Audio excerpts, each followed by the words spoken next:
It's June 15th, 1984, and another remarkable event is about to be uncovered by Arion, Rebecca, and Olly, the Retrospectors. So this was the day that the first episode of Blackadder, or The Blackadder as it was originally known, aired on the BBC. And considering how much of an iconic British comedy it would go on to be, the first series is very different, and I think most fans would agree that it's relatively underwhelming. It's got most of the same cast that the show would go on to have, led by Rowan Atkinson, who co-wrote it with Richard Curtis, but the results are not what you might expect if you're only familiar with the later series. Well, I think part of the problem is it's set in 1484. I mean, that strikes me now, looking back at it, as a big stretch for a mainstream comedy, because I think if you haven't studied history at university, you know less about it to poke fun at it. So like with the later Blackadder series, so Blackadder 2 is set in the era of Queen Elizabeth I, or Blackadder III is the kind of Regency fop being epitomised by Hugh Laurie very amusingly. All of that I think people understand, but the Blackadder, medieval Britain, like all you really know is they had funny beards and funny tights and funny haircuts. It's one of those blank areas, I think, of history, isn't it? But the funny thing is that actually the pilot episode, which was never broadcast, didn't even make room for the era-hopping thing that followed as the show went on, because it wasn't set in any time period. And only between the pilot and the Blackadder coming out did they go, actually, we need to position it, and they put it in the 1480s. Fortunately, it was a black hole that no one really knew about, so you could do anything. The other thing that was different about the unaired pilot was that it was much funnier and much more similar to the style of humour that would be in subsequent series. Was it? Well, I don't know how familiar you are with the first series of Blackadder, but the popular wisdom is that it's A, it's not very good, and B, that the characterisation, especially of Blackadder, is completely different. Like, he comes across as being like really weak and runty and awkward. I would back the popular wisdom. Yeah, well, do you know what? I've never watched it. The other series of Blackadder were like big staples growing up. Yeah, because they're brilliant. I mean, we should say for the record, obviously, for simplicity's sake, let's refer to them as Blackadder 2, 3 and 4. Obviously, those are amongst the finest British sitcoms ever written. They're incredible, and the cast are amazing, and they're almost flawless. But it is true, isn't it, that Blackadder 1, the Blackadder, is, I'd go as far to say, bad. I was totally stunned by how juvenile and slapdash it seemed. I was absolutely stunned to learn that it had £1 million budget, because it looks like it's being put on as a student review or something. Well, and it made way for what became an old jibe at the BBC, that a series looks like $1 million but actually cost £1 million quid. And that's certainly the case with the Blackadder, that, they went on location, they filmed it in castles, they had like proper costumes and all of that.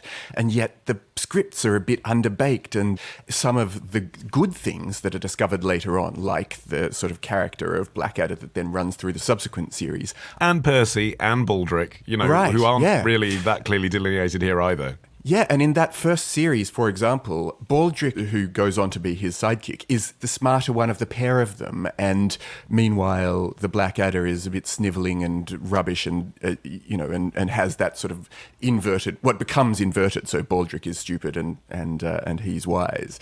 But yeah, at the start, they're flipped.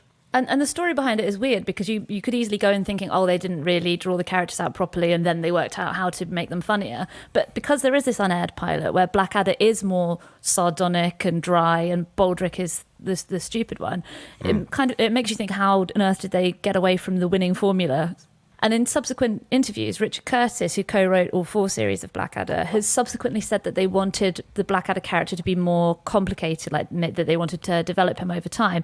But I think that might actually be smoothing over what really happened, because it sort of sounds like nobody really knew exactly how to do it. And Rowan Atkinson said afterwards that they were about to start filming, and he realised he hadn't even worked out what kind of voice he was going to be doing. It does speak to, I think, the incredible success that Rowan Atkinson, working with Richard Curtis, in fact, had up to that point. He was a rock star in comedy terms, and still really young, still in his 20s, from Not the 9 O'Clock News, which finished airing in this year of 1983. And simultaneously to being on telly and being huge there, he'd done this massive national stage tour with Richard Curtis, in which Curtis was kind of like his comic foil, which he then went on to dramatise in The Tall Guy, the Jeff Goldblum part. And it was kind of like, I think there's an element of ego where Rowan Atkinson genuinely thought, because people said it to him all the time, you don't need a brilliant script, you just go on stage and you're just funny. You've got funny bones. everything about you is funny. The moment you come on stage, we all want to laugh. And of course he is like one of the great clowns in British comedy. But actually, when he's reading a script, he kind of does need a good script. Like he does two things. He plays idiot and he plays genius. But the problem with the Blackadder is he's trying to do both. Yeah, and you can't really improvise when it's set in, the 1480s. You can't really go off and do your own thing, can you? Like, you really do have to have it be grounded in some kind of historical context. But also this first series does seem a bit of a weird mishmash. This high-minded... You could almost imagine, like, the pitch that they came into the BBC with, and they were like, okay, so it's going to, like, fuse Shakespearean elements, and we're going to even have some Shakespearean dialogue from time to time. The opening is so portentous as well. It takes a good few minutes to actually get into anything that even resembles comedy, because the first episode is framed as a documentary telling an untold history of where Richard III is inadvertently killed by Blackadder, and then Blackadder's father becomes Richard IV. And it actually takes a good few minutes before they even start trying to make you laugh. Mm-hmm.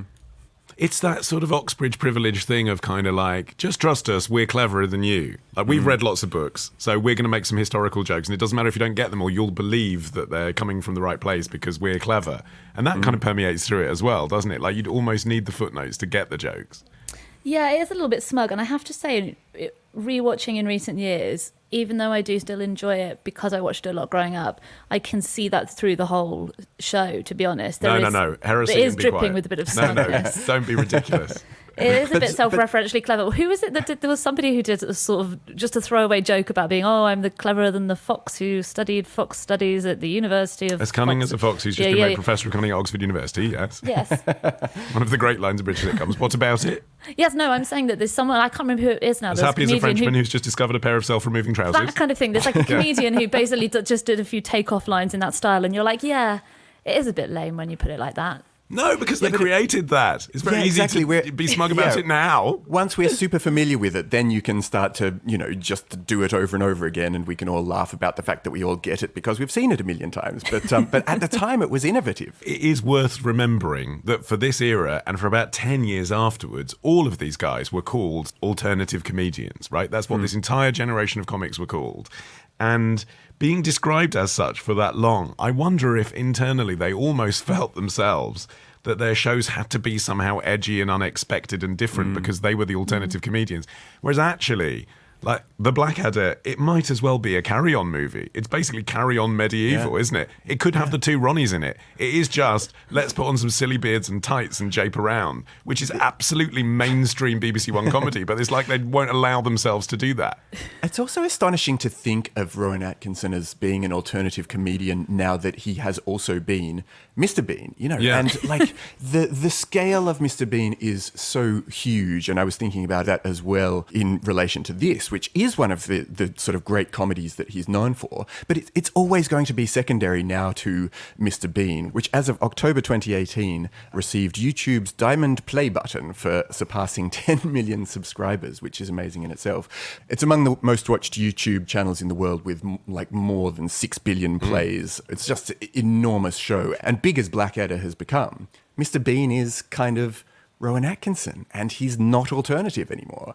And so the Blackadder met with relatively lukewarm reviews at the time, and it wasn't clear whether it was going to be renewed. And then Michael Grade, who was a BBC One controller at the time, agreed to commission a second series on condition that there was a massively reduced budget and everything was going to be filmed in studio, which in a way contributed to the kind of iconic look of Blackadder. So I think he inadvertently kind of set the tone for the success. I think the fact that it won an international Emmy in 1983 might have swayed Michael Grade's mind, though, because, you're always going to have an eye on that awards cabinet, aren't you? And although I don't think it deserved that award, it's kind of nice, isn't it, to think that if they weren't given another chance to make it better, we never would have had the rest of Blackadder. And how many other shows that had slightly underwhelming first series, were cancelled before they got the chance to get amazing?